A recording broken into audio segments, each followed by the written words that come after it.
जय हिंद मेरे प्यारे विद्यार्थियों, आर के कॉम्पिटेटिव क्लासेस में फिर से धमाकेदार स्वागत है। और आज मैं फिर से लेकर आ गया यूथ कंपटीशन रीजनिंग में कथन निष्कर्ष का तीसरा क्लास। अभी तक 100 तक के एक एक प्रश्नों को धुआं कर चुके हैं। आज हम लोग उससे आगे देखेंगे। मैं पहले ही बता दिया हूं, कथन निष्कर्ष ये चल रहा है। इसके अलावा एक अलग चैप्टर बना हुआ है जो कथन तर्क, कथन धारणाएं, कथन अवधारणाएं, कथन कारण, कथन और उसका परिणाम, इस प्रकार के करके आएगा। तो ये सभी मिला के, दोनों टॉपिक मिला के 500 लगभग क्वेश्चन है। और मैं पहले ही बता दिया हूं कि ये मैथ नहीं है, कि ट्रिक बता दिए, एगो जो दिया हुआ उसे तुलना, जो ज्ञात करना है गुना, और आप बना लीजिएगा। जितना क्वेश्चन आपके नजरों से गुजरेगा उतना आपका आत्मविश्वास बढ़ेगा, बस ये ध्यान रखिएगा। इसीलिए सुबह में मैथ का मैं सेट दे रहा हूं और शाम में 30 रीडिंग का। उसको किसी भी कीमत पर इग्नोर ना करें, डेली समय निकाल कर उसे जरूर देखें। आइए शुरू करते हैं कथन निष्कर्ष का तीसरा क्लास, धमाकेदार क्लास। आ जाइए क्वेश्चन नंबर 101 से देख लेते हैं। धमाकेदार देख लीजिए। पहले तो बढ़िया से पढ़ लेते हैं कथन को, एकदम स्थिर से कंसंट्रेट होकर पढ़िए, हड़बड़ाने की कोई जरूरत नहीं। अंतर्राष्ट्रीय तेल की कीमतों में अचानक वृद्धि, अचानक कीमत बढ़ गया। वृद्धि के मद्देनजर सरकार ईंधन की कीमत पर मौजूदा नीति की समीक्षा करेगी। सरकार के बारे में बोल रहा है कि अंतर्राष्ट्रीय तेल की कीमतों में अचानक वृद्धि है तो निश्चित है सभी देश में बढ़ेगा। तो इसके मद्देनजर सरकार ईंधन की कीमत पर मौजूदा नीति की समीक्षा करेगी, कि उस पर नीति क्या है, उस पर विचार करेगी ताकि लोगों पर भार ना बढ़े। तो आ जाइए, पहला इसका निष्कर्ष निकालते हैं। करा अंतर्राष्ट्रीय तेल की कीमतों में अचानक वृद्धि के बाद सरकार ईंधन की कीमत में वृद्धि करेगी। वृद्धि कर सकती है, वृद्धि कर सकती है, या तो नीति ऐसा बनाए जिससे सरकार पैसा दे के उसका कीमत कम भी रख सकती है, सरकार के पास इतना पावर रहता है, तो वृद्धि कर सकती है। अभी आगे पढ़ लीजिए, उसके बाद देखिएगा। पहले दूसरा पढ़ लेते हैं। ऐसा स्थिति में दोनों पढ़ लीजिए। अंतर्राष्ट्रीय तेल की कीमतों में अचानक वृद्धि के बाद भी सरकार ईंधन की कीमत में वृद्धि नहीं करेगी। देखिए, एक ही चीज़ के बारे में एक बार हाँ बोल रहा है, एक बार नहीं बोल रहा है। जब ऐसा स्थिति उत्पन्न हो जाए तो या होगा, सरकार के हाथ में हो सकता है वृद्धि कर सकती है, या उस भार को अपने ऊपर लेकर वृद्धि नहीं भी कर सकती है।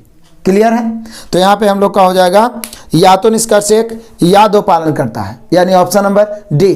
नेक्स्ट क्वेश्चन आ जाए, क्वेश्चन नंबर 102 भी एकदम कमाल का क्वेश्चन है। पढ़ते हैं, पहले कथन पढ़ लेते हैं बढ़िया से। लोकतंत्र में बहुमत का शासन होता है। सही बात है, जो बहुमत लाएगा, एक को वोट ज्यादा ले आया वो जीत जाएगा, तो बहुमत का शासन होता है। लोकतंत्र में बहुमत का शासन होता है।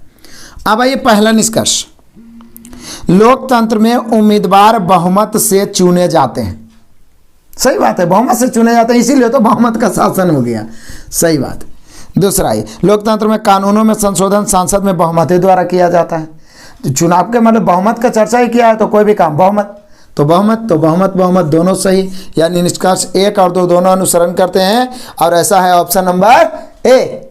नेक्स्ट क्वेश्चन आ जाइए, क्वेश्चन नंबर 103 एकदम कमाल का क्वेश्चन है। एक लंबे और पेचीदा विवाद में शामिल होने के लिए, लंबे और पेचीदा विवाद में शामिल होने के लिए किसी को भी काफ़ी बुद्धिमान होना चाहिए, क्योंकि वे बहुत बातूनी और बोरिंग होते हैं। लो, किसी लंबे और पेचीदा विवाद में शामिल होने के लिए, वाद विवाद जो होता है उसमें किसी को भी काफ़ी बुद्धिमान होना चाहिए, क्योंकि वे बहुत बातूनी और बोरिंग होते हैं। आगे अब आ जाइए, निष्कर्ष में आ जाते हैं। पहला निष्कर्ष, पहला कह रहा सभी बुद्धिमान व्यक्ति बोरिंग होते हैं। ये तो कहना सभी हो गया, केवल हो गया, ये पक्षपात की बात कर दिया, ये गलत हो गया। ऐसा कथन में नहीं कर रहा है। सभी बुद्धिमान व्यक्ति लंबे और पेचीदा विवादों को संभालने में काफ़ी सक्षम होते हैं। ये सही हो जाएगा। बोलिए कैसे सर? कथन के अनुसार सक्षम हो जाए। कथन कहता है एक लंबे और पेचीदा विवाद में शामिल होने के लिए किसी को भी काफ़ी बुद्धिमान होना चाहिए। काफ़ी बुद्धिमान होना चाहिए मतलब काफ़ी बुद्धिमान होगा तभी वो लंबा विवाद में शामिल हो सकता है। और निष्कर्ष भी वही बोल रहा है कि सभी बुद्धिमान व्यक्ति लंबे पेचीदा विवादों को संभालने में काफ़ी सक्षम होते हैं। संभालना नहीं संभालना अलग बात है, लेकिन सक्षम होते हैं, इसलिए तो बोल रहा है कि बुद्धिमान व्यक्ति होना चाहिए। तो यहाँ पर केवल 2 निकल रहा है, और केवल निष्कर्ष 2 अनुसरण करने वाला ऑप्शन है option number A. Next question आ जाए, क्वेश्चन नंबर 104 एकदम आराम से इसको भी उड़ा दीजिए। कथन पढ़िए, छोटा सा एक कथन है। अच्छे समाज के लिए स्वतंत्रता और अनुशासन बहुत महत्वपूर्ण है। अच्छे समाज डेवलप करने के लिए स्वतंत्रता और अनुशासन बहुत महत्वपूर्ण है। अब आइए, पहला नंबर निष्कर्ष क्या है? स्वतंत्रता और अनुशासन रहित लोगों के कारण समाज को समस्याओं का सामना करना पड़ता है। सही बात है।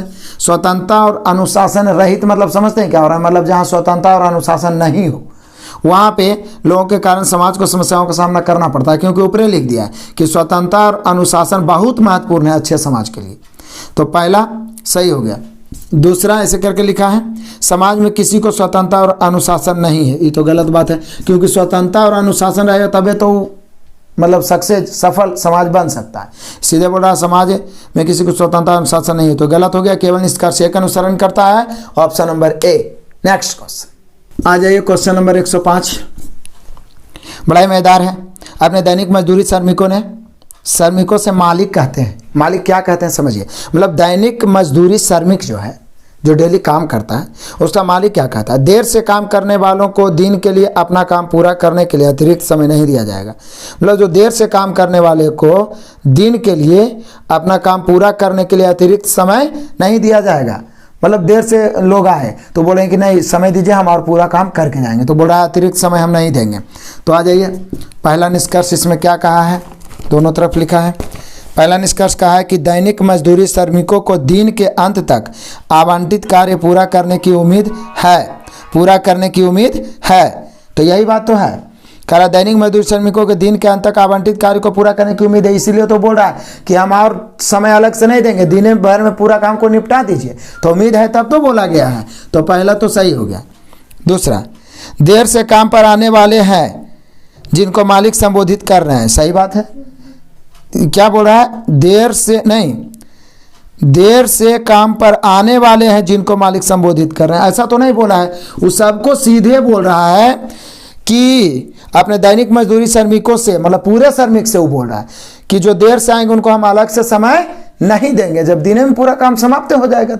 तो पहला सही हो गया, पूरे को संबोधित किया जा रहा है, केवल देर से आने वाले को संबोधित नहीं कर रहे हैं। तो यहाँ पर हो जाना चाहिए केवल एक, और केवल निष्कर्ष एक पालन करने वाला है option number B. Next question आ जाइए, क्वेश्चन नंबर 106। भारत और श्रीलंका के बीच एक T20 क्रिकेट मैच में भारत द्वारा बनाए गए कुल रन 250 है, 250। इनमें से 180 रन गेंदबाजों द्वारा बनाए गए। लीजिए 250 में 180 गेंदबाजें बना दिया है। अब देखिए इस पर क्या खेला खेल रहा है। पहला निष्कर्ष, 70% टीम गेंदबाजों से बनी है। ये कोई मतलब हुआ? मतलब ज़्यादा रन गेंदबाज बना तो कोई जरूरी है कि 70% गेंदबाज में होगा? हो सकता है 2-3 गेंदबाज मिलकर इतना रन बना दिया। रन तो एक आदमी ना बना सकता है जी, तो ये तो गलत हो गया। दूसरा क्या कह रहा है? स्ट्राइक बल्लेबाज गेंदबाज है, यह कहना मुश्किल है। स्ट्राइक वाला हो सकता है, जो ओपनर बल्लेबाज होगा वो सब आउट हो गया होगा, गेंदबाज भी लास्ट में रन बनाया होगा, ऐसा थोड़ी ना है। तो दोनों में से कोई नहीं होगा, यानी कि हम कह सकते हैं ना तो एक ना ही दो, option number C. Next question आ जाइए, हम लोग पहुंच गए क्वेश्चन नंबर 107 में। कहता सभी कप गेंदे हैं। लीजिए ये तो आपका उसी तरह हो गया सैलोलिज्म। क्या बोला है कि सभी कप को गेंद बना रहा है। लो सभी कप गेंदे हैं, और उसके बाद जितना गेंद है सब क्या है? चम्मच। कुछ बना देगा ये। अब कहता है जितना गेंद है सब चम्मच है, मतलब ये चम्मच हो गया। अब आ जाइए निष्कर्ष में। पहला निष्कर्ष, कुछ कप चमचे नहीं है। लीजिए जब सभी कप गेंद है, सब गेंद चम्मच है, तो कुछ कप चमचे नहीं है, ये कैसे होगा? गलत। दूसरा आ जाओ, दूसरा में क्या कहता है? कुछ चमचे कप नहीं है, इससे ही हो सकता है, क्योंकि देखिए कुछ चमचे कप नहीं है, क्योंकि सभी कप चम्मच ऐसा ही हो जाएगा। और कुछ चम्मच कप ऐसा ही हो जाएगा, क्योंकि चम्मच पूरा यहाँ है और कप इतनी है, तो कुछ चमचे कप नहीं है, ऐसा ही हो जाएगा। यानी हम कह सकते हैं कि केवल निष्कर्ष 2 अनुसरण करता है, option number C. Next question आ जाए, क्वेश्चन नंबर 108 देख लेते हैं। पहले आराम से कथन पढ़िए। सभी सुनियोजित व्यक्ति आराम के लिए समय निकालते हैं। सभी सुनियोजित व्यक्ति आराम के लिए समय निकालते हैं। रमेश अपने व्यस्ततम कार्यों के बावजूद आराम के लिए समय निकाल लेता है। सही बात है, आराम के लिए समय निकाल लेता है। रमेश एक सुनियोजित व्यक्ति है। रमेश एक सुनियोजित, क्या बोल रहा है यहाँ पे? बोल रहा है कि सभी सुनियोजित व्यक्ति आराम के लिए समय निकालते हैं। इसका मतलब रमेश क्या है? सुनियोजित व्यक्ति है। तो यहाँ पे पहला तो सही हो गया। दूसरा आ जाइए। दूसरा कहता है कि रमेश एक परिश्रमी व्यक्ति है। अब क्या बोल रहा है? सभी सुनियोजित व्यक्ति आराम के लिए समय निकालते हैं। रमेश अपने व्यस्ततम कार्यों के बावजूद, मतलब वो कार्य में व्यस्त है, उसके बावजूद आराम के लिए समय निकालता है। इसका मतलब हम कह सकते हैं कि रमेश जो है परिश्रमी व्यक्ति भी है, मतलब वो व्यस्त रहता है, काम में रहता है, फिर भी समय निकाल लेता है, यानी कि हो गया दोनों। अब दोनों हो गया तो मिला लीजिए, दोनों निष्कर्ष एक और दो अनुसरण करते हैं, इधर सारा option number D. Next question आ जाए, क्वेश्चन नंबर 109। अनुशासन लागू करने के लिए ट्रकों का तुला चौकी पर वजन किया जाता है और यदि वे अति भारित होते हैं तो उन पर 6000 का जुर्माना लगाया जाता है। कमाल का क्वेश्चन है, बड़ा ही मजेदार है। करा अनुशासन लागू करने के लिए ट्रकों का तुला चौकी पर वजन किया जाता है और यदि वे अति भारित, मतलब जितना अलाव है उससे ज़्यादा भार लेकर ट्रक जाते हैं, इस ज़्यादा भार ले जाने से एक्सीडेंट होने का डर है, रोड खराब होने का डर है, ये सब मायने रखता है। तो ये एक कानून बनाया गया, उसके बारे में बोल रहा है कि अनुशासन लागू करने के लिए ट्रकों को तुला चौकी पर वजन किया जाता है और यदि वे अति भारित होते हैं तो 6000 का जुर्माना लगाया जाता है। अब आ जाए पहला निष्कर्ष। पहला निष्कर्ष में कहता है ट्रक मालिकों द्वारा सुरक्षा नियमों का सख्ती से पालन किया जाए, इसलिए सरकार इसे लागू करना चाहती है। बिल्कुल सही है, क्योंकि जुर्माना नहीं रहेगा तो सख्ती से लागू होगा ही नहीं। जुर्माना लागू करने का मतलब यह सख्ती से करना चाहिए। सरकार ट्रक मालिकों की परेशानी नहीं समझ रही, ये तो गलत बात है भाई, निगेटिव वाला बात है। परेशानी समझना क्या है, उसको मतलब कि जो कानून है उसके प्रति सजग रहने के लिए, अनुशासन रहने के लिए ऐसा किया जाता है। तो यहाँ पे हम लोग का हो गया ऑप्शन नंबर ए, केवल एक सही है। नेक्स्ट क्वेश्चन आ जाए, क्वेश्चन नंबर 110 पहुँच गए। पहले कथन पढ़िए। दुकान के एक नोटिस में लिखा है, दुकान में एक नोटिस लिखा हुआ है, क्या लिखा हुआ है, एकदम ध्यान से मन से पढ़ो। हम शहर में सबसे अच्छी गुणवत्ता वाले चावल बेचते हैं। दुकानदार लिख दिया है कि हम शहर में सबसे अधिक गुणवत्ता वाले चावल बेचते हैं, जिसको खाओ और एनटीपीसी पार लगा दो। ऐसा फेरा में मत फंसना, ठीक है, पढ़े पड़ेगा, जंतर उंतर से पास नहीं होता है कोई। अब देखो क्या कहता है। पहला, कोई भी इस दुकान से सबसे अच्छे चावल प्राप्त कर सकता है। अब बताइए, बोल रहा है क्या दुकान के एक नोटिस में लिख दिया कि हम शहर में सबसे अच्छी गुणवत्ता वाले चावल बेचते हैं, वो बोल दिया है। अब उसी के अनुसार यदि निष्कर्ष निकालना है तब तो पहला सही हो जाएगा, क्योंकि कथन निष्कर्ष में उसी के अनुसार, लेकिन कथन के बावजूद ही तर्क दिया रहते तब गलत हो जाता। देखिए क्या चीज़ को कैसा कैसा चीज़ देता, तर्क रहता तो कोई के लिख देवे तो अच्छा नहीं हो जाता, लेकिन उसी पर यदि निष्कर्ष छाटना है कि दुकान के एक नोटिस में लिखा जाता है, क्या लिखा जाता है कि हम शहर में सबसे अच्छी गुणवत्ता वाले चावल बेचते हैं, निष्कर्ष है कोई भी इस दुकान से सबसे अच्छे चावल प्राप्त कर सकता है। जब वो बेच रहा है तब तो कोई भी प्राप्त कर सकता है, किसी के लिए वो लागू नहीं किया है कि फला फला आदमी ही प्राप्त करेगा, तो प्राप्त कर सकता है कोई भी। दूसरा ये, कोई भी अन्य दुकान अच्छी गुणवत्ता वाले चावल नहीं बेचती है। अभी तो पक्षपात वाला बात हो गया। अब मेरा दुकान है तो हम लिख दिया कि हम सबसे अच्छा, मेरा कोचिंग है तो हम लिख दिया कि हम सबसे बेस्ट पढ़ाते हैं। इसका मतलब थोड़ी नहीं है कि और कोई हमसे बेस्ट नहीं पढ़ाता है, तो ये तो गलत हो गया, ठीक है। तो यहाँ पे पहला अनुसरण करता है कथन के अनुसार, यानी हम लोग का आंसर होगा option number A. Next question आ जाइए, क्वेश्चन नंबर 111। कमाल का क्वेश्चन है। किराएदार ने अपनी पड़ोसी से कहा, क्या बात है, पड़ोसी से कहा, आजकल विवाह समारोह में बहुत तेज डीजे संगीत बजते हैं और जिससे आसपास के लोग परेशान हो जाते हैं। सही बात है, अब डीजे पर तो लोग झूम रहे हैं एकदम डिंचिंग करके। अब पता चला कि आसपास के जो घर है ना उसको नींदे नहीं आ रहा है, वो बार बार उठ रहा है और बार बार चिढ़ के सो रहा है। आसपास के जो घर है नींद ही नहीं आ रहा है। इसलिए आप देखे होंगे कि शहर में डीजे पर रोक भी लगाया गया कि 10 बजे के बाद डीजे नहीं बजाना चाहिए, ठीक है। बाकी कभी मौका मिले डांस वांस करने का, एंजॉय करो, कोई दिक्कत नहीं, लेकिन पढ़ाई जारी रखना है। तो अब यहाँ पे निष्कर्ष आइए, कहता इन दिनों विवाह में डीजे संगीत काफ़ी लोकप्रिय हो गया। सही बात है, इसलिए तो ऊपर क्या बोल रहा है कि आपस में चर्चा कर रहा है कि आजकल विवाह समारोह में बहुत तेज डीजे संगीत बजते हैं और जिससे आसपास के लोग परेशान। इसका मतलब ज़्यादा प्रचलन में हो गया, लोकप्रिय हो गया डीजे। तो आइए, पहला सही। आगे दूसरा, किराएदार शांत इलाके पसंद करता है। यह बात सही है भाई, इसलिए तो बेचारा अपना परेशानी पड़ोसी के पास सुना रहा है, ठीक है ना। तो यहाँ पे होना चाहिए, दोनों निष्कर्ष निकलते हैं, यानी ऑप्शन मिलाइए तो option number D. Next question आ जाइए, क्वेश्चन नंबर 112 देखते हैं। बड़ा इंटरेस्टिंग चीज़ है, बस इसको आप समझने का प्रयास करिएगा। कथन में कहता है अफ्रीका के ज़्यादातर लोग कुपोषण से पीड़ित होते हैं। कुपोषण से पीड़ित होता है अफ्रीका के ज़्यादातर लोग। होते हैं कि नहीं हम लोग नहीं जानते हैं, लेकिन ये कथन बोला है तो सर्वज्ञात तथ्यों से मेल नहीं खाता हो तो भी, लेकिन ये जान लीजिए कि भारत से ज़्यादा वहाँ कुपोषण है। तो अफ्रीका के ज़्यादातर लोग कुपोषण से पीड़ित होते हैं। अब निष्कर्ष आइए, निष्कर्ष क्या कहना चाह रहा है। कुपोषण की समस्या को दूर करने के लिए सरकार को तत्काल कदम उठाने चाहिए, ये बात सही है। कोई भी देश का सरकार रहे, सरकार कदम उठाना चाहिए, ये बड़ी समस्या है, क्योंकि ये एक सलाह टाइप का आती है, उठाने की ज़रूरत है। अब दूसरा में क्या कह रहे हैं कि लोगों को अच्छा और स्वस्थ भोजन खाने के लिए कहाँ जाना चाहिए। अब सिर्फ अच्छा और स्वस्थ भोजन खाने के लिए कहाँ जाने से आदमी कैसे खा सकता है? जो देश गरीब वहाँ तो कुपोषण हो ही ना जाएगा। इसके लिए सरकार ना कोई कदम उठाएगा तो सुधार होगा। और आप जानते होंगे किसी भी देश में ऐसा कई गो प्रोग्राम भी चलता है जिससे जागरूक किया जाता है धनी लोगों को कि आप दान करिए और गरीबों में बांटिए ताकि वो भी कुपोषण से बचे। तो यहाँ पर तो ये गलत हो गया, ये सही है। यानी हम कह सकते हैं केवल निष्कर्ष एक तर्कसंगत है, ऑप्शन नंबर डी।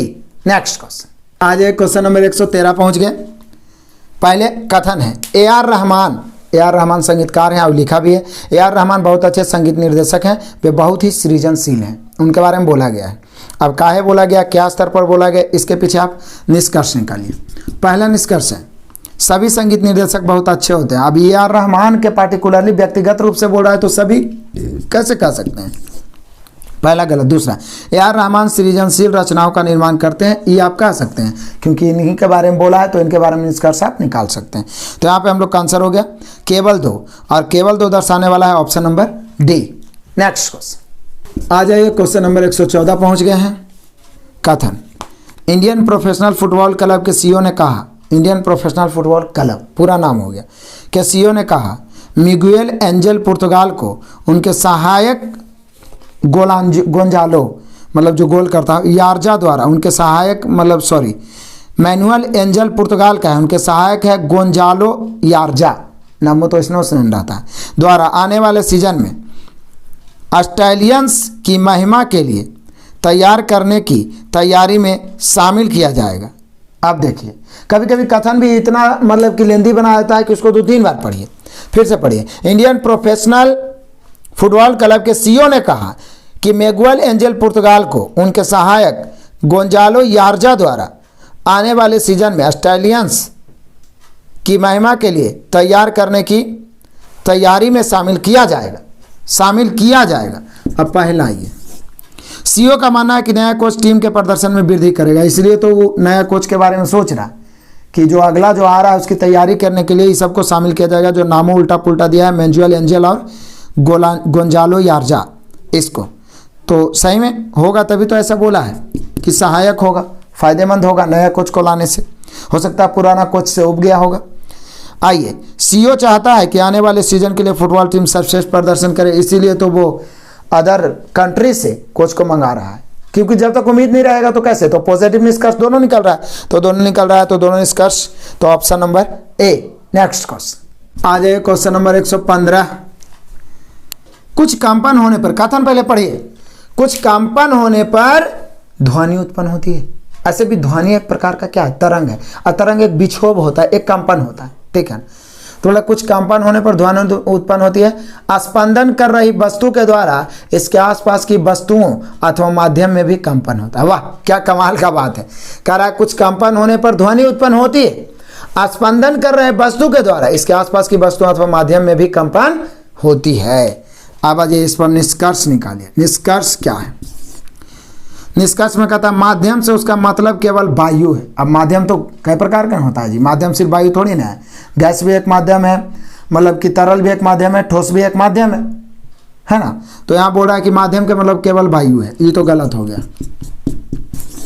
आगे, ध्वनि कंपन द्वारा उत्पन्न की जाती है, ये तो सही, ये तो सूर्य में बोल दिया है, ध्वनि कंपन द्वारा उत्पन्न की जाती है, ध्वनि कंपन द्वारा उत्पन्न की जाती है, केवल निष्कर्ष 2 अनुसरण करता है, option number A. Next question, चलिए आ जाइए क्वेश्चन नंबर 116। टोटल क्वेश्चन कमाल का इंटरेस्टिंग है, बस पढ़िए। कथन पहले पढ़िए, हमारा कार्यालय ऑफिस 6ठी मंजिल पर स्थित है, कोई बिल्डिंग होगा जिसके 6ठी मंजिल पर स्थित है। यदि बिल्डिंग में 2 से अधिक मंजिल हो, अब सही बात है यहाँ पे हमारा कार्यालय जब 6ठी मंजिल पर है, यदि बिल्डिंग में 2 से अधिक मंजिल हो तो उनमें एक लिफ्ट होनी चाहिए। ओ ये कहना चाह रहा है ना कि हमारा कार्यालय 6ठी मंजिल पर स्थित है, और यहाँ एक रीजन, एक सलाह के रूप में बता रहा है कि यदि किसी भी बिल्डिंग में 2 से अधिक मंजिल हो तो उसमें लिफ्ट होनी चाहिए। अब इस पर निष्कर्ष निकालिए। निष्कर्ष क्या है, तो पहला निष्कर्ष कहता है पहली मंजिल से अंतिम मंजिल तक प्रत्येक तल पर लिफ्ट से पहुंचा जा सकता है। सही बात है, क्योंकि अब लिफ्ट से पहुंचा जा सकता है, ये तो सही है ना होगा जी। लिफ्ट से तो पहली से सब मंजिल पर पहुंचा जा ही सकता है, और 2 से अधिक मंजिल रहेगा तो लिफ्ट चाहिए, इसका तो मंजिल 6ठी है तो जरूरी है। अब यहाँ पे क्या बोल रहा है, 5वीं मंजिल में लिफ्ट नहीं है। आप सोचिए 6ठी मंजिल पर पहुंचा जा सकता था, 5वीं मंजिल में लिफ्ट है कि नहीं, कैसे ये दे दिया है, तो गलत हो गया। 6ठी मंजिल पर ऑफिस है, 5वीं मंजिल में लिफ्ट नहीं बोल रहा है, गलत हो गया। यानी यहाँ से स्पष्ट यदि निष्कर्ष है तो केवल पहला निकल रहा है, केवल एक, और केवल एक है आपका ऑप्शन मिला लीजिए, option number A. Next question आ जाए क्वेश्चन नंबर 117, और 17 में कोई नहीं है खतरा। देख लो बड़ा ही आसान है। कह रहा एक समाचार पत्र कंपनी के अध्यक्ष, समाचार पत्र कंपनी के अध्यक्ष, निदेशक, मंडल और राज्यों को संबोधित करते हैं। आप क्या संबोधित कर रहे हैं, पहले आराम से सुनिए। मुख्य समाचार पत्र के साथ साप्ताहिक पत्रिका जोड़ने का विचार अतिरिक्त आय जनरेट करेगा। लीजिए, मतलब वो जो अध्यक्ष साहब बोल रहे हैं कि जो हम लोग मुख्य समाचार पत्र जोड़ रहे हैं, उसी प्रकार से यदि साप्ताहिक पत्रिका जोड़ दिया जाए तो और उसमें इनकम होगा, ठीक है ना। अब बोला और पत्रिका की सामग्री के लिए नए विचार का स्वागत करेंगे, ऐसा बोला जा रहा है। अब आ जाइए फटाफट पहला निष्कर्ष में। मेन तो कथन को बढ़िया समझ, एक बार मैं फिर से पढ़ देता हूं। एक समाचार पत्र कंपनी के अध्यक्ष, निदेशक, मंडल और राज्यों को संबोधित कर रहे हैं, जैसे जहां जहां जिन जिन राज्यों में उनका समाचार पत्र चलता है। मुख्य समाचार पत्र के साथ साप्ताहिक पत्रिका जोड़ने का विचार अतिरिक्त आय जनरेट करेगा और पत्रिका की सामग्री के लिए नए विचार का स्वागत करेंगे। अब आइए निष्कर्ष।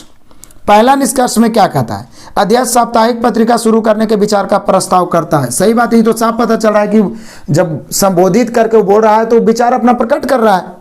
आइए दूसरा है, वह टैबलाइड में समाचार सामग्री के लिए निदेशक मंडल से सुझाव आमंत्रित कर रहा है। तो वो अभी घोषणा नहीं किया है, क्या बोल रहा है कि पत्रिका की सामग्री के लिए हम नए विचारों का स्वागत करेंगे।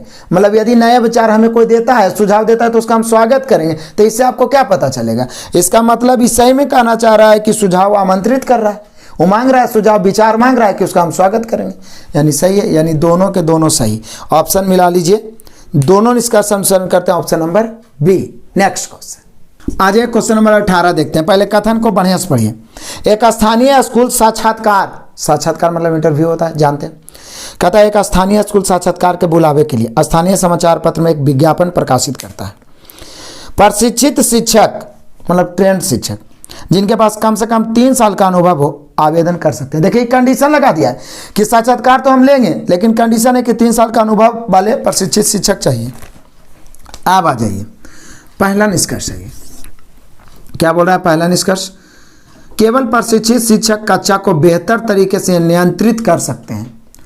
अब ये कहना तो मुश्किल है ना जी, यहाँ पे बोल रहा है क्या, यहाँ पे ये कथन क्या है, एक स्थानीय स्कूल साक्षात्कार के बुलावे के लिए स्थानीय समाचार विज्ञापन क्या प्रकाशित करता है।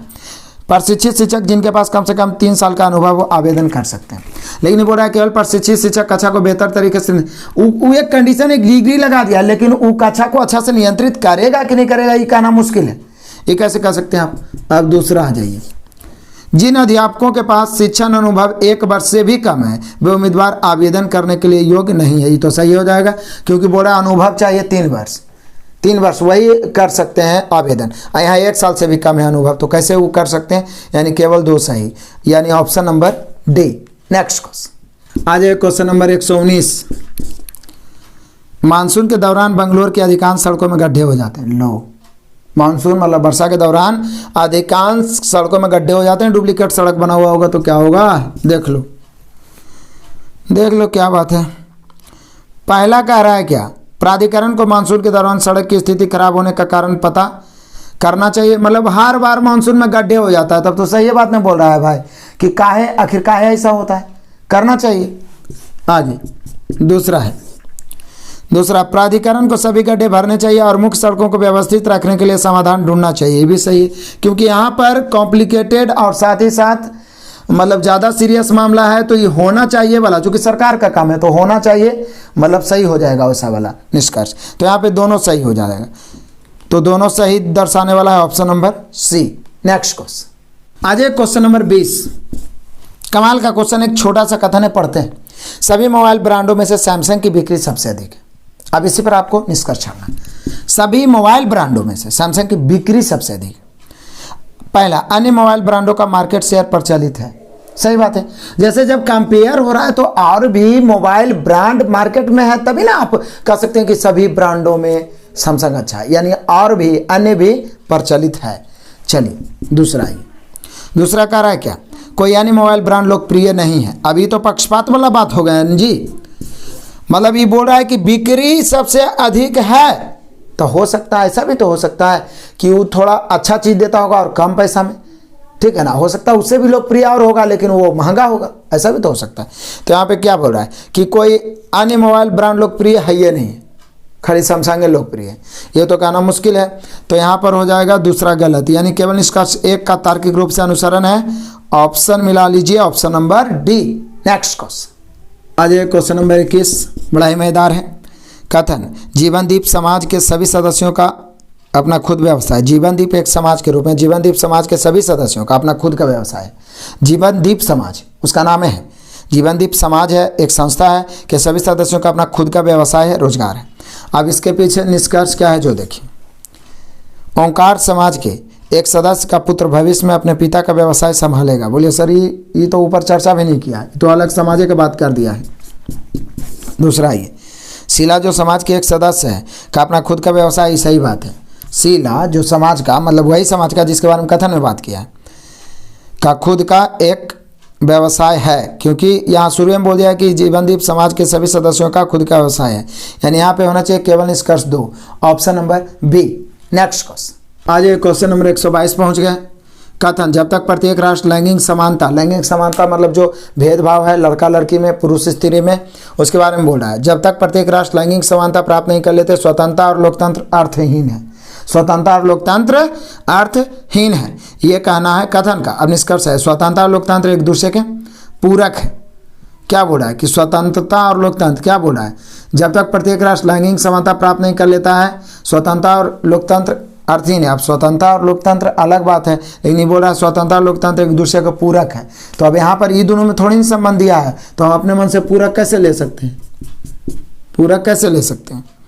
आगे दूसरा आइए, दूसरा में कहता है कि लैंगिक समानता वास्तविक स्वतंत्रता और लोकतंत्र की ओर ले जाती है। ये बात सही हो गया एकदम 100% कथन के अनुसार, क्योंकि बोल रहा है जब तक प्रत्येक राष्ट्र लैंगिक समानता प्राप्त नहीं करती स्वतंत्रता और लोकतंत्र अर्थहीन है। और फिर ये बोल रहा है कि लैंगिक समानता वास्तविक स्वतंत्रता और लोकतंत्र की ओर ले जाती है। सही बात है, वो रहेगा तभी उसका सार्थक होगा, तो दूसरा सही है, यानी हम कह सकते हैं केवल निष्कर्ष 2, option number B. Next question, आज क्वेश्चन नंबर 123। कथन को पढ़े और दिए गए विकल्पों में से निष्कर्ष को चुने। कमाल है, पहले कथन पढ़ लेते हैं। कथन क्या है, उन्होंने वर्तमान परीक्षा प्रणाली को समाप्त करने और इसके स्थान पर छात्रों की वास्तविक योग्यता आंकने के लिए अन्य पद्धतियों को अमल में लाने की जरूरत पर बल दिया। ठीक है ना, क्या फिर से बोला है, उन्होंने वर्तमान परीक्षा प्रणाली को समाप्त करने और इसके स्थान पर छात्रों की वास्तविक योग्यता आंकने के लिए अन्य पद्धतियों को अमल में लाने की जरूरत पर बल दिया। अब निष्कर्ष आ जाइए। पहला निष्कर्ष, परीक्षाओं को समाप्त कर दिया जाना चाहिए, ऐसा तो नहीं बोला गया है, वो वर्तमान प्रणाली को समाप्त करने बोला है, अन्य पद्धति लाने के लिए, पूरा परीक्षा को समाप्त करने बोल रहा है। दूसरा ये वर्तमान परीक्षा प्रणाली छात्रों की वास्तविक योग्यता का आकलन नहीं करती। सही बात है, वर्तमान परीक्षा प्रणाली में कुछ तो गड़बड़ होगा, इसलिए तो बोला जा रहा है कि एक अलग से कोई पद्धति ऐसा लाए जो योग्यता को आंक सके। निश्चित है, यानी केवल 2 सही होना चाहिए, केवल इसका 2 अनुसरण करता, option number B. Next question, आज क्वेश्चन नंबर 124 कमाल का क्वेश्चन है। कह रहा है कथन में कह रहा है XYZ नाम की यह किताब, एक किताब है XYZ नाम की, एकमात्र ऐसी किताब है जो 1920 और 30 के बीच भारत की दहेज प्रथा की समस्या पर ध्यान केंद्रित करता है। अब निष्कर्ष आई, पहला कहता 1920 में पहले, यहाँ लिखना चाहिए 1920 से पहले दहेज की कोई समस्या नहीं थी। तब 1920 से पहले कोई चर्चा नहीं, तो कैसे हम लोग कह सकते हैं थी कि नहीं थी, गलत। दूसरा, 1920 और 30 के दौरान भारत की दहेज प्रथा के विषय में कोई विज्ञान नहीं थी। एक्चुअल में ये कहना चाह रहा है, ऊपर में दिया है कि 1920 और 30 के बीच भारत में दहेज प्रथा की समस्या पर ध्यान केंद्रित करती है किताब XYZ, लेकिन ये बोल रहा है क्या 1920 और 30 के दौरान भारत की दहेज प्रथा के विषय में कोई विज्ञान नहीं था, मतलब कि XYZ नामक किताब में ध्यान तो केंद्रित किया गया है और एकमात्र वो किताब है। इसका मतलब दहेज प्रथा के प्रति कोई विज्ञान, कोई जागरूकता, कोई और भूख नहीं था। सही बात है, एकमात्र किताब है जो दहेज प्रथा पर क्या कर रहा है, ध्यान केंद्रित कर रहा है। इसका मतलब विज्ञान नहीं था, मतलब ना तो जागरूकता था ना ही कोई और किताब था। मतलब ज्ञान का कोई और स्रोत नहीं था, ये कहना चाह रहा है। इसको थोड़ा गहराई में समझना पड़ेगा कि 1920 और 30 के बीच, क्योंकि ऊपर लिख दिया कि एकमात्र किताब ही है, ये बोला 1920 और 30 के दौरान भारत की दहेज प्रथा के विषय में कोई विज्ञान नहीं था, यानी ना तो उस पर कोई ध्यान देता था, ना तो उसके बारे में ज्ञान फैलाया जाता था, ना तो जागरूकता फैलाया जाता था, क्योंकि एकमात्र किताब में सिर्फ उसको चर्चा किया गया।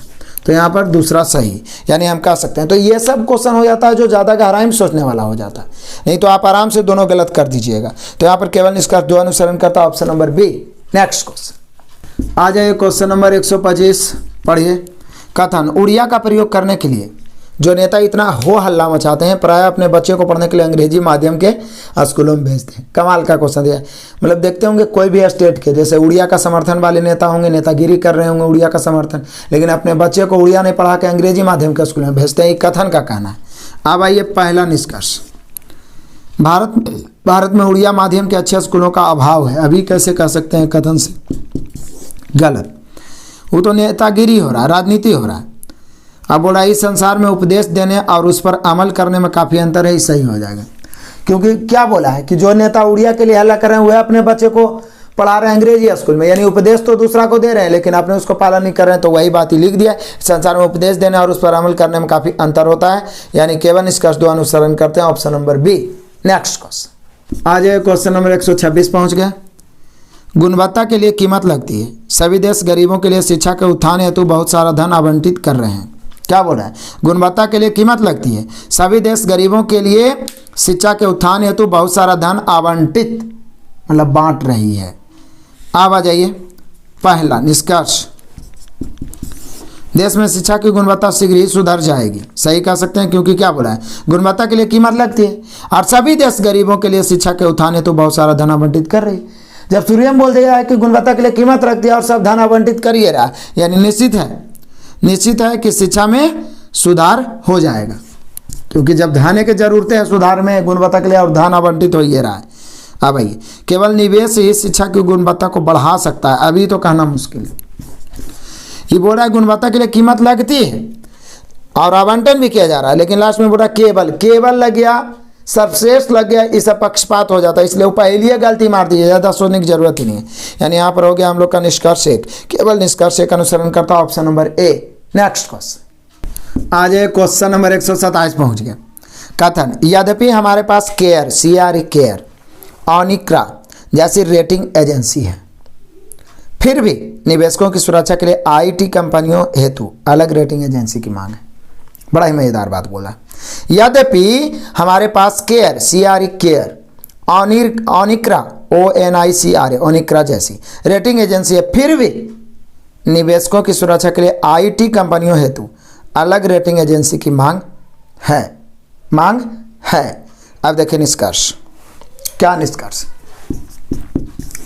पहला निष्कर्ष, आईटी कंपनियों के वित्तीय मूल्य का आकलन अलग तरह के कौशल, अंतर्दृष्टि और दक्षताओं की मांग करता है। फिर से आइए, पहले ये बोल रहा है, फिर से कथन को पढ़िए, थोड़ा सा ये कॉम्प्लिकेटेड कथन है जो निवेशकों से संबंधित। तो पहले पढ़िए फिर से, यद्यपि हमारे पास केयर ऑनिक्रा जैसी रेटिंग एजेंसी है, फिर भी जो निवेशक की सुरक्षा के लिए आईटी कंपनियों तो अलग रेटिंग एजेंसी की मांग है। इसके अलावा तो आईटी कंपनियों के वित्तीय मूल्य का आकलन अलग तरह के कौशल, अंतर्दृष्टि और दक्षताओं की मांग करता है, इसलिए तो अलग कंपनी की मांग कर रहा है। तो पहला तो सही हो ही गया, इसमें नो डाउट। अब आइए, अब आईटी कंपनियों में निवेश करने वाले निवेशकों अपने निवेश की सुरक्षा प्राप्त कर सकेंगे, ऐसा गारंटी तो नहीं दे रहा है। वो भले अलग मांग कर रहा है, लेकिन ऐसा कथन में थोड़ी ना है कि अब एकदम आराम से सुरक्षा प्राप्त कर सकेंगे, नहीं। तो यहाँ पर केवल एक निष्कर्ष निकलता है, यानी option number A. Next question आज हम लोग पहुंच गए क्वेश्चन नंबर 128 में। पहले कथन को पढ़ते हैं, बूथ पर कब्जे की घटना। देखते होंगे पहले के समय में ज़्यादा बूथ पर कब्जा होता था वोटिंग के दौरान, तो बूथ पर कब्जे की घटना दिखाने के लिए रेडियो कर्मचारी तारीफ के हकदार हैं। फिर से, बूथ पर कब्जे की घटना दिखाने के लिए रेडियो कर्मचारी तारीफ के हकदार हैं। अब पहला निष्कर्ष सही है, रेडियो का उद्देश्य चीज़ों को उनके सही प्रक्षेप में दिखाना है। सही बात है। दूसरा है, बूथ पर कब्जे की घटना में शामिल लोगों को पहचान लिया गया और उन पर कानूनी कार्रवाई की जाएगी। ये तो ऐसा ऊपर चर्चा नहीं किया है, सीधे बोला है कि जो कब्जा हुआ है उसके लिए कर्मचारी तारीफ के हकदार हैं और रेडियो का उद्देश्य चीज़ों को सही परिक्षेप में हमारे सामने, आपके सामने पेश करना है, तो पहला सही हो गया। दूसरा तो ऐसा कुछ बोला नहीं है, इसलिए दूसरा सही नहीं होगा। केवल निष्कर्ष एक अनुसरण करता है, option number A. Next question, आज ये क्वेश्चन नंबर 129 पहुंचिएगा। क्या बोला? अमेरिका के रक्षा सचिव ने दोहराया कि वे इस्लामाबाद को हथियार की आपूर्ति करना जारी रखेंगे। वाह, क्या बात का है। देखिए चाल क्या है, ऐसे भी रियल में अमेरिका भी का यही चाल है। कह रहा है कथन, अमेरिका के रक्षा सचिव ने दोहराया कि वे इस्लामाबाद को हथियार की आपूर्ति करना जारी रखेंगे। अब आइए पहला निष्कर्ष, इस्लामाबाद हथियारों का निर्माण करने में असक्षम है। अब ऐसा तो चर्चा नहीं किया है कितना सक्षम है, फिर भी वो बाहर से और अच्छा क्वालिटी का मंगा रहा है, तो ऐसा तो ये चर्चा नहीं किया है, यानी कि गलत।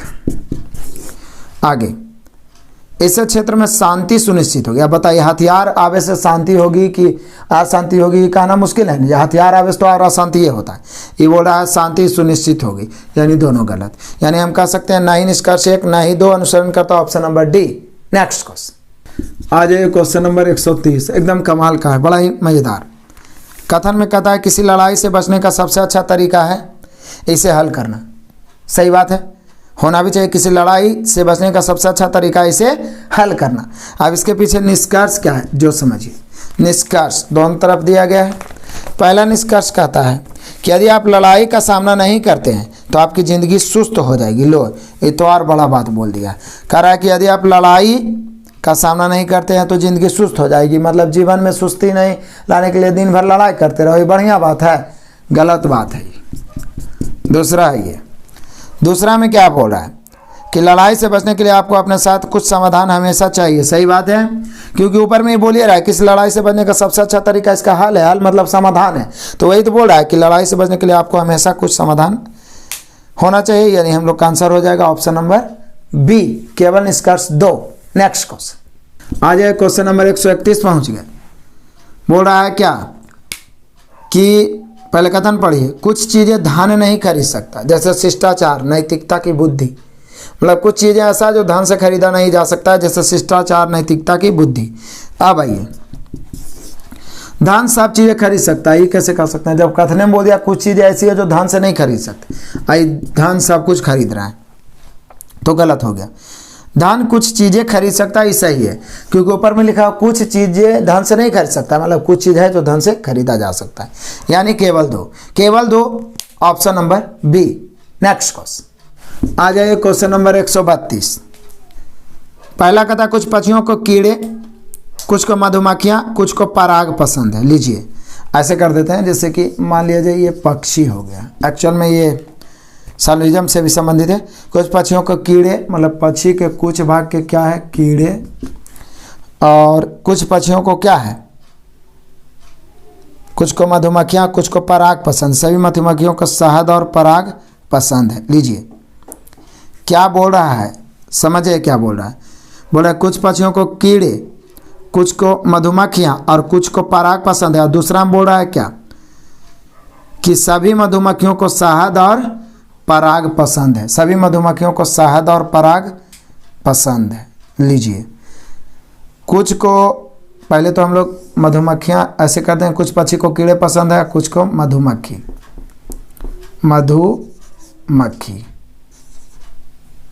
मधुमक्खी पसंद है। फिर से समझिए, कुछ पक्षी को कीड़े पसंद है, कुछ को मधुमक्खियाँ और कुछ को पराग भी पसंद है।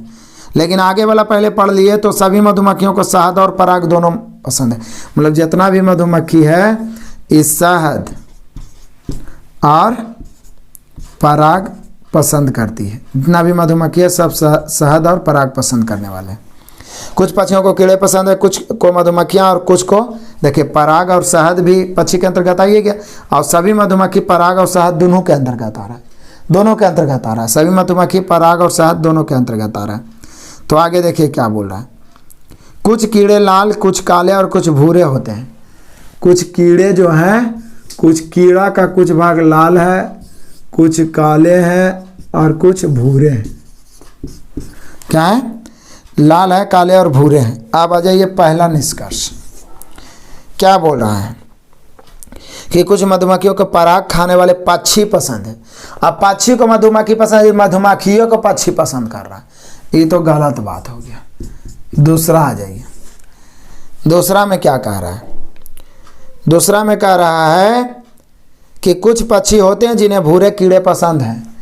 तब बोले कि सर पक्षी को कीड़ा पसंद है, तो निश्चित है कि कुछ पक्षी हो सकते हैं जिन्हें भूरे कीड़े पसंद हो ऐसा संभावना व्यक्त किया जा रहा है, क्योंकि कुछ पक्षी को कीड़ा पसंद है। कीड़ा भूरा काला लाल है, तो निश्चित है हो सकता है, क्योंकि क्या बोला है कि कुछ कीड़े निष्कर्ष 2, कुछ पक्षी होते हैं जिन्हें भूरे कीड़े पसंद हों, यानी हम कह सकते हैं दूसरा सही, क्योंकि कीड़ा तो भूरा ही है। तो केवल निष्कर्ष 2 अनुसरण करते हैं, option number B. Next question आ जाओ जी। क्वेश्चन नंबर 133 टकाटक उड़ा देते हैं। कथन औद्योगिक आंदोलन मतलब क्रांति, जिसकी शुरुआत यूरोप में सर्वप्रथम हुई थी, वे नवीन युग का सूत्रपात किया। कहता औद्योगिक आंदोलन जिसकी शुरुआत यूरोप में सर्वप्रथम हुई थी, ने मतलब जो औद्योगिक आंदोलन ने नवीन युग मतलब नया युग की सूत्रपात किया। अब आ जाइए पहला निष्कर्ष। अमीरों तथा गरीबों में बढ़ती खाई क्रांति को जन्म देती है। अब ऐसा चर्च नहीं किया। वो औद्योगिक क्रांति का मतलब क्या था? औद्योगिक क्रांति का मतलब उद्योग के क्षेत्र में तेजी से बढ़ना, तो इसमें अमीर गरीब का हम कैसे कह सकते हैं? आ जाइए दूसरा। आंदोलन समाज को नया स्वरूप देता है, ये आप कह सकते हैं, क्योंकि वो बोल रहा है क्या कि नवीन युग का सूत्रपात किया, तो मतलब नया समाज का स्वरूप देता है, नया स्वरूप देता है। सही बात है। तो यहाँ पर हो गया केवल 2, और केवल 2 दर्शाने वाला है option number C. Next question आ जाइए। क्वेश्चन नंबर 134 कमाल का क्वेश्चन है। कह रहा है पुस्तक मेले में एक लेखक की किताबें जनता के लिए प्रदर्शित की गई। वाह, पुस्तक मेला लगा जहां एक लेखक की किताबें जनता के लिए प्रदर्शित की गई। पुस्तकों की कीमतें एक आम आदमी के लिए बहुत ज़्यादा है। ये कथन में बोला है, इसलिए मानना पड़ेगा। पुस्तक मेले में एक लेखक की किताबें जनता के लिए प्रदर्शित की गई, पुस्तकों की कीमतें एक आम आदमी के लिए बहुत ज़्यादा है। अब पहला निष्कर्ष कहता है आम आदमी प्रदर्शनी से सिर्फ पुस्तकें खरीद सकते हैं। ऐसा तो कहना मुश्किल है, क्योंकि ऐसे भी लिख दिया कि आम आदमी के लिए कीमत बहुत ज़्यादा है, तो सिर्फ पुस्तकें खरीद सकती है, और सिर्फ लग गया तब तो और गलत। सिर्फ केवल ऐसा ही सब। मागी पेंटिंग आमतौर पर आर्ट गैलरी में भी प्रदर्शित किए जाते हैं। अभी कौन चर्चा ले आया? ऊपर किताब के बात कर दिया है और नीचे ले आया है मैगी पेंटिंग आर्ट गैलरी, क्या क्या ले आया? ये तो गलत हो गया ऐसे ही। यानी हम कह सकते हैं ना तो एक ना ही 2 अनुसरण करते हैं, option number D. Next question आ जाइए। क्वेश्चन नंबर 135 बड़ा ही सिंपल है। कथन में कहता है डिबेटिंग में दिलचस्पी को विकसित करने के लिए। पहले कथन पर डिबेटिंग किसको कहते हैं तो आप जानते होंगे, देखते होंगे टीवी पर एगो जो रहता है पत्रकार वो रहता है, और 4-5 गो आदमी को राजनीति से, बीजेपी से, कांग्रेस से, इधर से उधर से बैठा लेता है और चर्चा हल्ला करते रहता है कस के। उसको डिबेटिंग कहते हैं, चर्चा, ठीक है ना, वाद विवाद जो भी कही। तो ये डिबेटिंग के बारे में। डिबेटिंग में दिलचस्पी को विकसित करने के लिए प्रत्येक छात्र को प्रति सप्ताह 2 डिबेटिंग क्लास में भाग लेने और डिबेटिंग पर किए गए सर्वे की एक साप्ताहिक रिपोर्ट प्रस्तुत करने के लिए दिसंबर 2015 से अनिवार्य बना दिया गया है। दिसंबर 2015 से अनिवार्य बना दिया गया कि क्लास में डिबेटिंग का 2 क्लास हो और सप्ताह में उसका रिपोर्ट प्रस्तुत किया जाए, ताकि छात्र में डिबेटिंग का जो रुचि हो वो डेवलप करे। अब आ जाइए पहला निष्कर्ष। डिबेटिंग में रुचि ताकत के बल पर बनाया जा सकता है। ऐसा तो नहीं बोला निष्कर्ष में, और ऐसा होता भी नहीं। वो तो तर्क के बल पर ना डिबेटिंग होता है कि ताकत के बल पर। वहाँ मारामारी तो होगा नहीं, वो बात से वहाँ पे होता है। अब आइए दूसरा। कुछ छात्रों में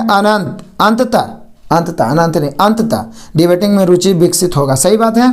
एक उम्मीद लगाया गया है कि जब सप्ताह में 2 डिबेटिंग क्लास हो फिर रिपोर्ट दिया तो निश्चित है विकसित होगा कुछ छात्रों में डिबेटिंग का रुचि, तो रुचि विकसित होगा। तो यहाँ पे हम कह सकते हैं 2 निष्कर्ष निकल रहा है, यानी हम कह सकते हैं केवल 2 अनुसरण करते हैं, option number B. Next question आ जाए। Question number 136। अब पहले कथन को पढ़ लीजिए।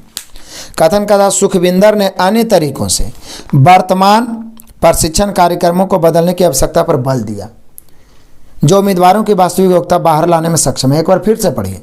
सुखविंदर ने अन्य तरीकों से वर्तमान प्रशिक्षण कार्यक्रम को बदलने की आवश्यकता पर बल दिया जो उम्मीदवारों की वास्तविक योग्यता को बाहर लाने में सक्षम है। फिर से सुखविंदर ने अन्य तरीकों से वर्तमान प्रशिक्षण कार्यक्रम को बदलने की आवश्यकता पर बल दिया जो उम्मीदवारों को वास्तविक योग्यता बाहर लाने में सक्षम है। अब इसी पर आधारित निष्कर्ष चुनिए। क्या कहता है निष्कर्ष? पहला निष्कर्ष, उम्मीदवारों की वास्तविक योग्यता बाहर लाना महत्वपूर्ण नहीं है, तो ऐसी गलत हो गया। वो योग्यता लाने के लिए ही वो बदल रहा है, ये बोल रहा है महत्वपूर्ण नहीं है। वर्तमान प्रशिक्षण कार्यक्रम उम्मीदवारों की वास्तविक योग्यता बाहर लाने में सक्षम नहीं। सही बात है, वर्तमान वाला सक्षम नहीं, इसीलिए तो नया तरीका सुखविंदर जी बता रहे हैं, है ना जी। तो कन्फर्म है, दूसरा सही होगा। केवल निष्कर्ष दो अनुसरण करते हैं, option number B. Next question आ जाए, क्वेश्चन नंबर 137। कथन, छोटा सा कथन है, राजनीति में धन महत्वपूर्ण भूमिका निभाता है। समझिए, ये कथन बोला और सही बात है। राजनीति में धन महत्वपूर्ण भूमिका निभाता है। राजनीति में धन महत्वपूर्ण भूमिका निभाता है। पहला, गरीब व्यक्ति कभी भी राजनीतिज्ञ नहीं बन सकते, ऐसा तो ही नहीं बोला। बोला राजनीति में धन महत्वपूर्ण भूमिका निभाता है, लेकिन ये नहीं बोला कि केवल धन ही महत्वपूर्ण भूमिका निभाता। ठीक है ना, जैसे दो आदमी महत्वपूर्ण भूमिका निकाल रहा है तो किसी एक के बारे में आप नहीं बोल सकते, तो सीधे बोला है कभी भी राजनीतिज्ञ बन ही नहीं सकते, यानी हम कह सकते हैं पहला तो गलत हो गया। दूसरा, सभी धनी व्यक्ति राजनीति में हिस्सा ले सकते हैं, यह कहना गलत है। धन महत्वपूर्ण भूमिका निभाते, इसका मतलब सब धनी व्यक्ति राजनीति में नहीं चलिए जाएगा, कहना मुश्किल है ना ये सब। तो बोल रहा है कि ना ही निष्कर्ष 1 ना ही 2, मिला लीजिए, ऑप्शन नंबर डी होना चाहिए। नेक्स्ट क्वेश्चन आ जाए, क्वेश्चन नंबर 138 पहुंच गए। देखते ही देखते, कथन, हमारे देश में प्राकृतिक संसाधनों में हो रही कमी चिंता का प्रमुख विषय है। डबल कथन दिया है, एकदम स्थिर से पढ़िए। क्या बोल रहा है? बोल रहा है कि हमारे देश में प्राकृतिक संसाधनों में जो कमी हो रही है वो एक चिंता का प्रमुख विषय है, और सही बात भी है। दूसरा पढ़िए, जब तक हम एक बड़े पैमाने पर अक्षय ऊर्जा स्रोतों का विकास नहीं कर लेते, जनसंख्या में हुई वृद्धि से ऊर्जा संसाधनों पर भारी बोझ पड़ने की वजह से जीवन की गुणवत्ता कम हो जाएगी। एक कथन है। पहला बात तो ये बोला प्राकृतिक संसाधनों में जो कमी हो रही चिंता का विषय है, और दूसरा कहता है कि और हम कोई ऑप्शन नहीं खोजेंगे तो जनसंख्या का जब बोझ बढ़ेगा तो जीवन में गुणवत्ता कमी आ जाएगी। अब आइए निष्कर्ष। पहला निष्कर्ष क्या कहता है? प्राकृतिक संसाधनों की कमी से जीवन की गुणवत्ता प्रभावित होती है। सही बात है, इसीलिए तो बोल रहा है कि जनसंख्या बढ़ेगा और उतना नहीं रहेगा ऊर्जा, तो गुणवत्ता उतना बढ़िया नहीं हो पाएगा, तो प्रभावित होती है। तभी तो आगे, जनसंख्या वृद्धि से निपटने के लिए अक्षय ऊर्जा स्रोतों का उपयोग एक समाधान है। सही बात है, इसलिए तो बोल रहा है कि एक अक्षय ऊर्जा का अलग से स्रोत रहना चाहिए जो वृद्धि होने के बावजूद भी मेंटेन किया जा सकता है। तो यहाँ पे दोनों सही होना चाहिए, यानी 1 और 2 दोनों अनुसरण करते हैं, option number C. Next question आ जाओ, क्वेश्चन नंबर 139 पहुंच गए। कथन, नियमित रूप से व्यायाम करने वाले स्वास्थ्य के प्रति जागरूक होते हैं। ऐसा एक कथन में बोला है। चलो सिर्फ पढ़ देते हैं। नियमित रूप से मतलब जो रेगुलर व्यायाम करते हैं, स्वास्थ्य के प्रति बहुत जागरूक होते हैं, अपने स्वास्थ्य के प्रति। अब दूसरा भी पढ़िए, अपने व्यस्त कार्यक्रम के बावजूद मीना रोजाना व्यायाम करती है। अपने व्यस्त कार्यक्रम के बावजूद कौन? मीना रोजाना व्यायाम करती है। पहला निष्कर्ष, यानी मीना स्वास्थ्य के प्रति संवेदनशील है, सही कह सकते हैं, क्योंकि ऊपर लिख दिया कि नियमित रूप से जो व्यायाम कर रहा है मतलब स्वास्थ्य के प्रति जागरूक है। अब मीना व्यस्त है फिर भी वो रोजाना व्यायाम करती है, इसका मतलब स्वास्थ्य के प्रति संवेदनशील है। आ जाइए दूसरा, मीना के परिवार ने उनके बाध्यकाल से व्यायाम के महत्व को उसमें आत्मसात किया। अभी तो यहाँ पर कथन में चर्चा नहीं किया कि उसका परिवार उसका खानदान ऐसा किया है, तो यहाँ पे केवल एक, यानी केवल निष्कर्ष 1 सही। ऑप्शन यहाँ पे दे रहा option number D. Next question आ जाओ जी, क्वेश्चन नंबर 140 एकदम कमाल का है। कथन, पहले कथन पढ़ते हैं, प्रतिकूल परिस्थिति सबसे अच्छा शिक्षक है। सही बात है, जब आपके पास ज़्यादा परेशानी आएगी ना, उससे आपको बहुत कुछ सामाजिक रूप से और आत्मिक रूप से सीखने को मौका मिलता है। परेशानियों में इंसान को बहुत कुछ शिक्षा मिलती है, भले हम समझ नहीं पाते हैं और रोते रहते हैं कि ये परेशानी वो परेशानी, बहुत शिक्षा मिलती है। तो ये बोल रहा है प्रतिकूल परिस्थिति सबसे अच्छा शिक्षक है। अब आइए निष्कर्ष पहला, निर्धन व्यक्ति शिक्षित होते हैं। अब ऐसा थोड़ी नहीं चर्चा किया है, प्रतिकूल परिस्थिति के बारे में बोल रहा है तो ये निर्धन व्यक्ति शिक्षित होते हैं लिख दिया, तो गलत हो गया। प्रतिकूल परिस्थिति सीखने के अवसर प्रदान करते ही भले सही हो गया। प्रतिकूल परिस्थिति परेशानी आती है तो वो अवसर है कि आप उससे सीखिए और कुछ अलग करने का प्रयास करिए, हिम्मत करिए, आगे बढ़ना है जीवन में। तो सही बात है कि वो सीखने का अवसर प्रदान करती है। तो केवल 2 होना चाहिए और केवल 2 है option number A. Next question आ जाए, क्वेश्चन नंबर 41। कथन पढ़िए, दुनिया के किसी भी देश ने आत्मनिर्भरता हासिल नहीं की। कथन है, 2 कथन है। दुनिया के किसी भी देश ने आत्मनिर्भरता मतलब जो एकदम स्वयं पे डिपेंड हो, किसी भी देश से उसको मतलब नहीं, आत्मनिर्भरता हासिल नहीं की। मशीनीकरण बिल्कुल नाकाम रहा है, ऐसा कथन बोला है। इसी पर हम लोग निष्कर्ष चाहते हैं, मशीनीकरण बिल्कुल नाकाम रहा है बोला। अब आ जाइए, क्या बोल रहा है निष्कर्ष? आत्मनिर्भर बनना असंभव है। लीजिए, ये बोल रहा है दुनिया किसी भी देश ने आत्मनिर्भरता हासिल नहीं की है, ई बोल रहा है। कहाँ इससे साबित होता है कि असंभव है? तो ये तो कहना मुश्किल है। आगे, मानवीय श्रम मशीनों की तुलना में अधिक उत्पादक है। तय कीजिए कि दिया गया कौन से निष्कर्ष कथनों को तार्किक रूप से। तो पहला तो आत्मनिर्भर बनना संभव, ये गलत हो गया। मानवीय श्रम मशीनों की तुलना में अधिक उत्पादक है, ये कैसे आप कह सकते हैं? मशीनीकरण बिल्कुल नाकाम रहा है ऐसा बोला गया, लेकिन कुछ और वजह से भी नाकाम रह सकता है। ये ऐसा मानवीय श्रम मशीनों की तुलना में अधिक उत्पादक करता है ऐसा थोड़ी न कथन में बोला है, कोई और भी रीजन से वो नाकाम रहा होगा। तो यहाँ पे हो गया दोनों गलत, यानी कोई भी अनुसरण नहीं करता, option number C. Next question आ जाओ, क्वेश्चन नंबर 142 एकदम कमाल हो गया। करा बच्चे कभी कभी शरारत करते हैं, विवरण दिया गया है। बच्चे कभी कभी शरारत करते हैं, चलो बढ़िया बात है। माताएं पागल लोगों की तरह अपने बच्चों पर चीखती है, सही बात है। बचपन में हम लोग भी बहुत परेशान किए माता जी को, और वो चिल्लाते रहते थे और हम लोग और ज़्यादा शरारत करते रहते थे, अभी भी बच्चे करते हैं। अब इस पर निष्कर्ष क्या निकाला है, जो देखिए निष्कर्ष। पहला, सभी माताएं पागल होती है। भाई तो माता जी को ही पागल बना रहा है, ये खुद पागल है छापे वाला। बोला अब परेशान हो जाती होगी बच्चों से, इसलिए वो चीखती होगी। आई बोल रहा है कि सभी माताएं पागल है, ये तो महा गलती बात बोल दिया जी। दूसरा, बच्चे अपनी माताओं के चीखने के कारण शरारती हो जाते हैं। अब माताओं के चीखने के कारण वो शरारती नहीं होते, बल्कि शरारत करते हैं इसलिए माताएं चीखती है, यही तो महा गलत हो गई। दोनों गलत बात है। मूर्ख समझ रखा है क्या, इस सब माताओं के बारे में बोलना भी नहीं। यानी हम कह सकते हैं कि 1 और 2 निष्कर्ष अनुगमन नहीं करते हैं, option number A. Next question आ जाओ जी, क्वेश्चन नंबर 143, बड़ा ही मजेदार, पढ़ो। डबल विवरण दिया गया है, वही कथन। इन दोनों कॉलेज की शिक्षा बहुत खर्चीली है। सही बात है यार, खर्चीली तो है। इन दिनों कॉलेज की शिक्षा बहुत खर्चीली है। दूसरा बोल रहा है कॉलेज की शिक्षा कुछ लोगों तक ही सीमित कर देना चाहिए। कॉलेज की शिक्षा कुछ लोगों तक ही सीमित कर देना चाहिए। अब पहला ये बोल रहा है कोई भी कॉलेज जाने की क्षमता नहीं रख सकता, ये तो गलत बात है। कोई भी चीज़ महंगा हो रहा है फिर भी लोग उसका इस्तेमाल कर ही रहे। ये बोल रहा है क्या कि कोई कॉलेज जाने की क्षमता रख सकता है, ऐसा बोला। कोई भी कॉलेज जाने की क्षमता ही नहीं रख रहा है, तो फिर तो कॉलेज ऐसी खटारा बन जाएगा, खंडहर बन जाएगा, तो गलत हो गया। गरीब को भी कॉलेज की शिक्षा तक पहुँच होनी चाहिए। होनी तो चाहिए, लेकिन ये बोल क्या रहा है कि कॉलेज की शिक्षा कुछ लोगों तक ही सीमित कर देनी चाहिए, लिख दिया है। और खर्चीला भी है, तो गरीब को भी कॉलेज की शिक्षा तक की पहुंच होनी चाहिए, यह एक सलाह हो सकता है। लेकिन कथन को यदि आप पढ़िए कि इन दिनों कॉलेज की शिक्षा पहले तो खर्चीली है और कॉलेज की शिक्षा कुछ लोगों तक सीमित कर देनी चाहिए, तो निश्चित है गरीब को तो इसमें छाटिए देगा ही। यानी हम कह सकते हैं कि फिर तो दूसरा भी गलत हो जाएगा। तो जब खर्चीला की बात है तब तो गरीबे ना छटेगा, और कुछ लोगों तक सीमित करना, तो पैसे नहीं रहेगा तो कहाँ से, तो उनके अनुसार तो दूसरा भी गलत हो गया। यानी हम कह सकते हैं कि दोनों अनुसरण नहीं करता है। तो कौन वाला ऑप्शन है, ऐसा दर्शा रहा डी। 1 और 2 दोनों निष्कर्ष अनुगमन नहीं करता, option number D. Next question आ जाओ, क्वेश्चन नंबर 44 पहुंच गए, फटाफट पढ़ते हैं। 2 गो कथन दिया हुआ है। कार जैसे मोटर वाहनों की वजह से प्रदूषण कई गुना बढ़ जाता है। कार जैसे मोटर वाहनों से प्रदूषण कई गुना बढ़ जाता है। प्रदूषण के कारण श्वसन रोग बढ़ रहे हैं।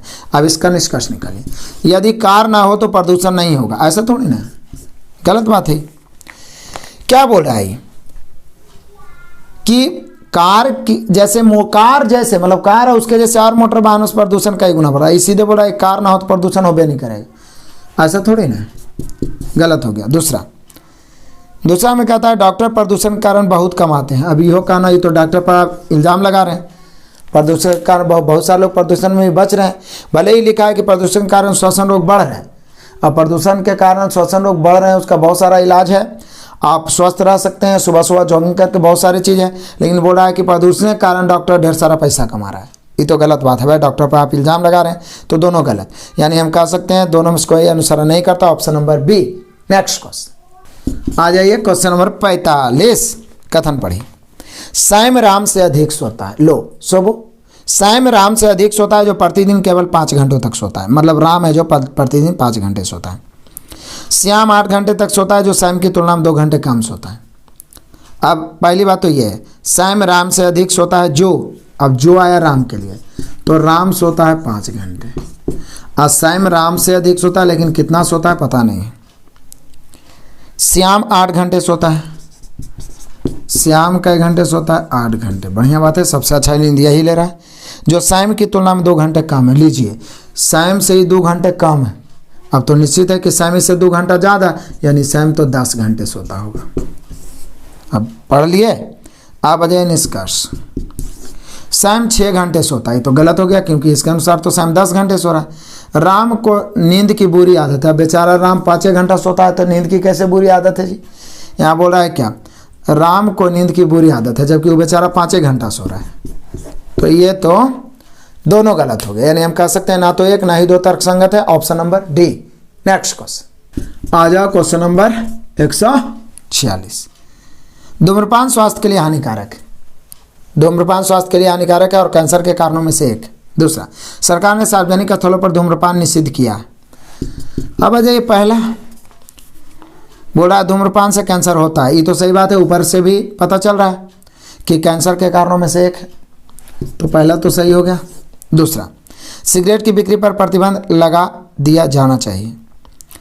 अब ये आप अपने मन से कैसे कह सकते हैं, प्रतिबंध लगा दिया जाना चाहिए, हालांकि लिखा हुआ ये क्या बोला, सरकार ने सार्वजनिक स्थलों पर धूम्रपान निषिद्ध कर दिया है। प्लस सिगरेट पर भी लिखा हुआ रहता है, यहाँ नहीं दिया हो लेकिन देखते होंगे कि लिखा हुआ रहता है, तो ये सीधे बोला प्रतिबंध लगा दिया जाना चाहिए, ऐसा बोला। तो ये तो पूछने वाली बात हो गई, लेकिन कथन के अनुसार केवल एक ही सही होगा, क्योंकि देखते होंगे सिगरेट बिकता है लेकिन उस पर लिखा हुआ रहता है। बाकी आपकी मर्जी, आप जानबूझ के जहर पी सकते हैं, नहीं तो नहीं भी पी सकते, लेकिन सरकार सावधान कर दिया। जब सावधान कर दिया है इसलिए प्रतिबंध लगा भी नहीं रहा है, ठीक है। तो यहाँ पर होना चाहिए केवल निष्कर्ष एक तर्क संगत है, option number A. Next question आ जाए, क्वेश्चन नंबर 147। बड़ा इंटरेस्टिंग, बड़ा मजेदार है, देखिए क्या क्या ही बनाया है। कुछ मेढक भौंकते हैं। लो, मेढक भी भौंके लगा, अभी तक तो सुने थे कि कुत्ता भौंकता है, अब मेढक भी भौंक रहा है। क्या क्या ये सुनाएगा, अभी तो देखते तो जाओ। कुछ मेढक भौंकते हैं, वे सब मेढक जो भौंकते हैं वे निश्चित ही काट लेते हैं। लो भैया, भौंके वाला मेढक काटता है, पहले देख लो। मेढक, कुछ मेढक जो है ना ये भौंकते हैं, जो मेढक भौंकते हैं वे निश्चित ही काट, मतलब भौंके वाला जो मेढक है वो निश्चित ही क्या काटने वाले होते हैं, काट लेते हैं। मतलब जो मेढक भी है और भौंकता भी है वो काट लेते हैं। अब दूसरा ही, कुछ मेढक सांप को पसंद नहीं करते हैं। मतलब मेढक का कुछ भाग है जो सांप को पसंद नहीं करता है, ठीक है, तो कुछ करता होगा लेकिन कुछ भाग नहीं करते हैं। निष्कर्ष आइए, पहला निष्कर्ष आइए, कोई भौंकने वाला मेढक हो सकता है जिसे सांप पसंद नहीं होगा। सही बात है, क्योंकि बोल रहा है कि कुछ मेढक भौंकते हैं और कुछ मेढक है जो सांप को पसंद नहीं करता, यानी भौंकने वाला मेढक कुछ हो सकता है, ऐसे भी अनुमान ही लगा रहा है। कंफर्म नहीं बोल रहा है कि भौंकने वाला मेढक सांप को पसंद नहीं करता, बल्कि हो सकता है, क्योंकि जब रिलेटेड है तो हो सकता है, अनुमान लगा रहा है तो संभावना है, तो सही है। दूसरा, कोई भी मेढक जो काट लेता है जरूरी नहीं कि वह भौंके। ये कैसे होगा, ये सीधे बोला है क्या कि कुछ मेढक भौंकते हैं, वे सब मेढक जो भौंकते हैं वो काट ही लेगा, जो भौंकते हैं वो क्या करेगा, काट लेगा। लेकिन ये बोल रहा है कोई भी मेढक जो काट लेता है जरूरी नहीं कि है कि भौंके, और ऊपर में लिख दिया कि जो भौंकते हैं वो निश्चित काटते हैं, यानी कन्फर्म है कि कोई भी मेढक जो काट लेते हैं जरूरी नहीं कि वह भौंके, लेकिन जबकि वहाँ जरूरी लिख दिया कि जो भौंकते हैं वो काट लेते हैं, तो ये हो गया दूसरा गलत। यानी हम कह सकते हैं कि केवल निष्कर्ष एक तर्क संगत है, option number A. Next question आ जाए, क्वेश्चन नंबर 148।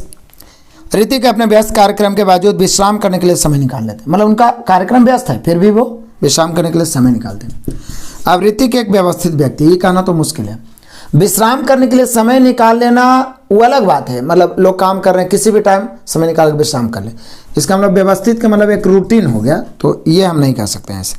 विश्राम एक व्यस्त व्यक्ति के लिए सबसे महत्वपूर्ण बात है। अब ऐसा कहना तो मुश्किल है ना, यहाँ पर से सीधे बोला ऋतिक के बारे में बोला है कि अपने व्यस्त कार्यक्रम के बावजूद विश्राम करने के लिए समय निकाल लेता है। यहाँ बोला विश्राम एक व्यस्त व्यक्ति के लिए सबसे महत्वपूर्ण बात है। अब विश्राम तो सभी के लिए महत्वपूर्ण बात होता है, आदमी बिजी रहे चाहे कोई भी ऐसा काम करे जो रिलैक्सेशन का काम हो, तो सबके लिए विश्राम जरूरी है। ये बोल रहा है विश्राम एक व्यस्त व्यक्ति के लिए सबसे महत्वपूर्ण बात है, ठीक है ना। तो यहाँ पर कथन से ये दोनों गलत होना चाहिए, दोनों ऐसा नहीं दिया गया है। दोनों में कोई ऐसा नहीं है कि दोनों हो जाएगा, दोनों के दोनों गलत होना चाहिए, एक और दो दोनों नहीं, यानी option number D. Next question आ जाए, क्वेश्चन नंबर 49। कथन सभी कड़ी मेहनत से काम करने वाले लोग सफल होते हैं। सभी कड़ी मेहनत से काम करने वाले लोग सफल होते हैं।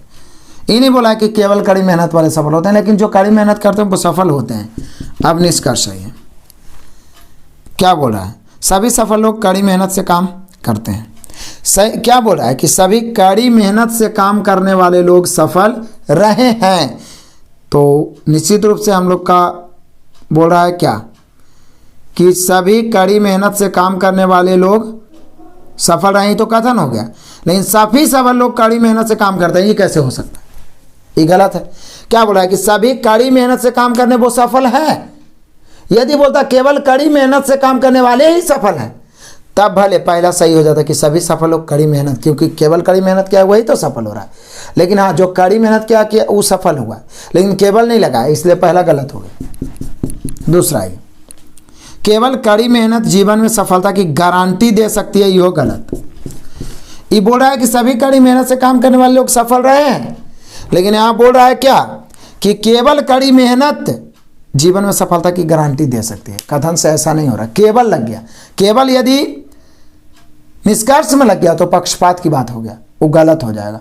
और ऐसे भी केवल कड़ी मेहनत ही नहीं, उसमें बुद्धि भी चाहिए। अब कड़ी मेहनत तो ईंटा ढोवे वाला भी कड़ी मेहनत करता है ना, लेकिन वो सफल व्यक्ति के रूप में गिने नहीं जाते हैं। ठेला खींचने वाले भी कड़ी मेहनत लेकिन नहीं गिने जाते हैं। कुछ अपने स्तर से भी सोचिए, बाकी कथन से तो ये छटिए गए। यानी हम कह सकते हैं कि एक और दो दोनों गलत है। एक और दो दोनों गलत कौन ऑप्शन दर्शा रहा है? ऑप्शन नंबर आपका डी।